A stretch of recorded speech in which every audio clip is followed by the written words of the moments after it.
I wanted one so bad. But now, I have you, Mom, and Otis.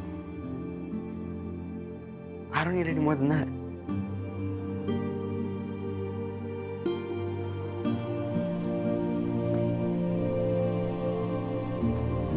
What up, gal? This your boy Ace here, and welcome to Afternoons Delight. Let's get into it, y'all. Let's talk about Cruz's situation with Javi, man. Very interesting episode with this whole thing with this uncle. I think his name was Dennis or whatever, and he was trying to extort Cruz and his family out of money. So basically, like I said, it was this guy that popped up who claimed that he was the uncle of Javi, and really, because Javi was adopted, they really haven't had a chance to really find out who his blood relatives are and stuff like that. And so, like I said, this random dude comes out of nowhere claiming he's Javi's father and makes a connection with Javi. And at the basketball game that Javi was participating in, he told Cruz that he wanted to see or have Javi visit him in Honduras or whatever like that. And Cruz is like, I don't know, you really told him that without asking me and all this other stuff? So, that's when things started to go left. And basically that's where the threat started to come in, as Dennis pretty much gave, Cruz the real business of why he was even interested in Javi in the first place. And it was because he was going to try to extort him for money. And, he didn't tell Cruz that. Cruz ended up figuring out because he was working with the police. But basically, he gave him the blackmail threat anyways. He basically told him, hey, you either give me, I think it was like 50 grand or something like that, or, I go off with Javi. So that was the threat.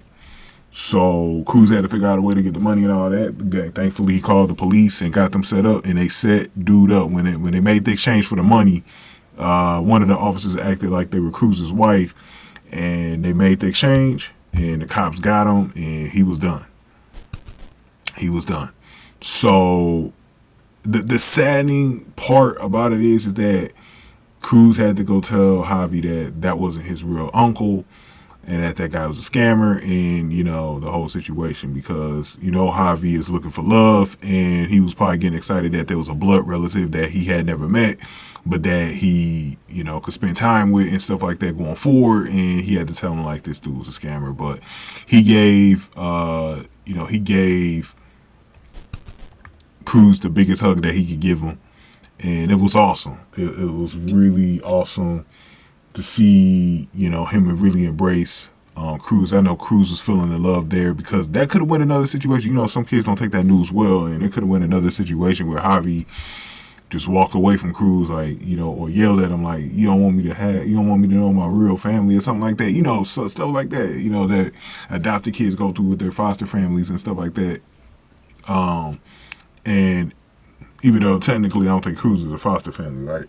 So, but anyways, it was crazy. It was crazy the way this whole damn thing went, and I'm glad Cruz let him know, like, him and his mother are there to protect him, at all costs. And I think Javi knew from this point forward that he could really trust Cruz and the family, like they're here for him, and he's going to be loved. So that was a good storyline to actually mix in. We've been seeing Javi a lot on the show lately, so that's pretty good, man. He's older, man. Like, I remember when Javi first came in, man. I think he was like 10 or 11 or something. He growing into a grown ass teenager, bro. So good to see Javi, man, and Cruz, man. Go ahead and give me your thoughts below about this, man. Give this video a like, share, subscribe. Thank y'all for watching this one. Afternoons, like.